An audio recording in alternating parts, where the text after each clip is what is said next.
Hello friends, இன்னைக்கு லோகேஷ் கனகராஜ் டைரக்ஷன்ல தலைவர், நாகார்ஜுனா, ஸ்ருதிஹாசன், அமீர் கான், உபேந்திரா, சோபின் இவங்கெல்லாம் நடிச்ச கூலி படத்தோட ரிவ்யூ பத்தி தான் பார்க்க போறோம்.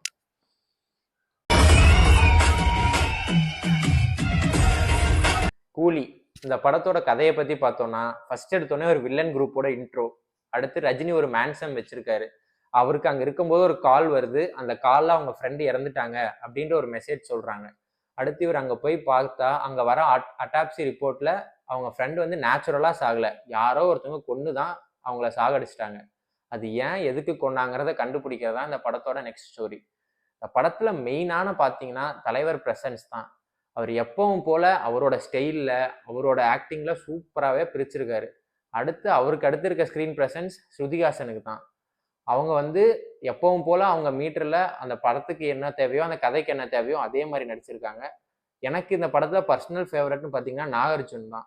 ரொம்ப வில்லனுக்கு ஏற்ற மாதிரி அந்த ஸ்டைலா ஒரு நடிக்கிற இடமோ ஒரு ஃபைட்டோ இல்லை ஒருத்தரை கொல்ற இடத்துலையோ ரொம்பவே சூப்பராகவே பெர்ஃபார்ம் பண்ணியிருந்தாரு. இவங்களுக்கு அடுத்து இருக்க ஸ்க்ரீன் ப்ரெசன்ஸ் சோபினுக்கு தான். நாகார்ஜுனாவை விட சோபினுக்கு கொஞ்சம் அதிகமாகவே ஸ்க்ரீன் ப்ரெசன்ஸ் இருக்கு. சோபின் அந்த இடத்துல வந்து நல்லாவே பர்ஃபார்ம் பண்ணியிருக்காரு. படத்துக்கு ஏற்ற மாதிரி சூப்பராக நடிச்சிருந்தாரு. நெக்ஸ்ட் நம்ம வந்து உபேந்திரா அண்ட் அமீர் கானை பார்த்தோம்னா ரெண்டு பேருமே ஒரு கேமியோ ரோல் டைமிங்ல தான் வராங்க. ஒரு 5 to 10 minutes தான். ரெண்டு பேருமே அதுக்கு ஏற்ற மாதிரி ரோலை கரெக்டாக பண்ணியிருக்காங்க. நெக்ஸ்ட் நம்ம பேச போறது ராக் ஸ்டார் அனிருத்தை பத்தி. அவர் எப்பவும் போல அவர் அந்த மியூசிக்ல பிரிச்சிருக்காருங்க. ஒரு சுமாரான சீனா இருந்தாலுமே ஒரு சூப்பரான ஃபைட் சீனா இருந்தாலுமே அவரோட மியூசிக் வந்து அந்த ஃபைட்டா இருந்தாலும் அந்த சீனா இருந்தாலுமே அதை ஒரு படி மேலே கொண்டு போய் வச்சிருது. உண்மையாலே மியூசிக்கும் அந்த பாட்டும் அதுக்கான விஷுவல் எல்லாமே சூப்பராகவே இருந்துச்சுங்க. படத்துல கேமரா ஒர்க்கா இருந்தாலும் எடிட்டிங் ஒர்க்கா இருந்தாலும் ரெண்டுமே சூப்பரா இருந்துச்சு. பட் சில சீன்ஸ்ல வந்து விஎஃப்எக்ஸ் மட்டும் கொஞ்சம் தெரியுது. பட் இருந்தாலுமே படம் பார்க்கும்போது அது பெருசா ஃபீல் ஆகல. படத்துல இவ்வளோ பாசிட்டிவ்ஸ் இருக்கா, அப்ப நெகட்டிவே இல்லையா? நெகட்டிவ் இருக்கு. வர்றேன் சொல்லு, நீதான் தைரியமான ஆளு, சொல்லு. இந்த படத்துல நெகட்டிவ்ஸ் பத்தி பாத்தீங்கன்னா, இவங்க வந்து வாட்சஸ் இந்த மாதிரிலாம் கடத்துறேன் அப்படின்னு சொல்றாங்க. பட் அந்த சீன்லாம் வந்து அவங்க காமிக்கிறதே இல்லை. என்ன கடத்துறாங்க அந்த மாதிரி காமிக்கவே இல்லை. அண்ட் சில லாஜிக் மிஸ்டேக்ஸ்லாம் நிறையாவே இருக்கு. பட் இருந்தாலுமே ஒரு கமர்ஷியல் படம் பார்க்கும்போது அது பெருசா ஃபீல் ஆகல.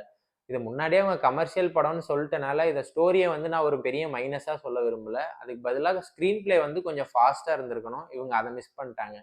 ஃபர்ஸ்ட் ஹாஃப்ல ஒரு ஃபர்ஸ்ட் 40 to 50 minutes பார்த்தீங்கன்னா ஒரு கேரக்டர் இன்ட்ரோ, ஒரு டெக்னாலஜி காமிக்கிறாங்க. அண்ட் ரஜினி உள்ள போய் என்னெல்லாம் பண்றாங்க இந்த மாதிரியே சீன் போயிருது. அண்ட் ஒரு கிளைமேக்ஸ் வரும்போது ஒரு 2-3 ட்விஸ்ட் இந்த மாதிரி வந்துறதுனால ஃபர்ஸ்ட் ஹாஃப் ஸ்லோவா இருந்தாலுமே அது நமக்கு பெருசா ஃபீல் ஆகல. பட் இதையே அவங்க செகண்ட் ஹாஃப்ல கன்டினியூ பண்ணதான் கொஞ்சம் நமக்கு ஸ்லோ ஆயிடுச்சு. செகண்ட் ஹாஃப்ல போயிட்டா வந்து நாகார்ஜுனா ஒரு ஃபர்ஸ்ட் 40 minutesக்கு இருக்கவே மாட்டாரு. ஒரு சோபின் தான் ஒரு மெயின் வில்லன் மாதிரி போகும்.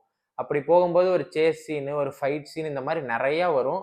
வரும்போது பார்த்தீங்கன்னா கொஞ்சம் இன்ட்ரெஸ்ட் இல்லாமல் அப்படியே ஒரு ரொம்ப ஸ்லோவாக மூவி நவுற மாதிரி இருக்கும். ஒன்ஸ் ஆனால் நாகார்ஜுனா திரும்ப உள்ள வந்து கிளைமேக்ஸ் ஸ்டார்ட் ஆனோடனே தலைவரோட டிஜிங் அது இதுன்னு நிறைய கூஸ்பம்ஸ் மூமெண்ட்ஸ் ஏற்றி விட்டு படத்தை வந்து ஒரு கடைசியில் ஒரு கேமியாவோட முடிச்சிடுறாங்க.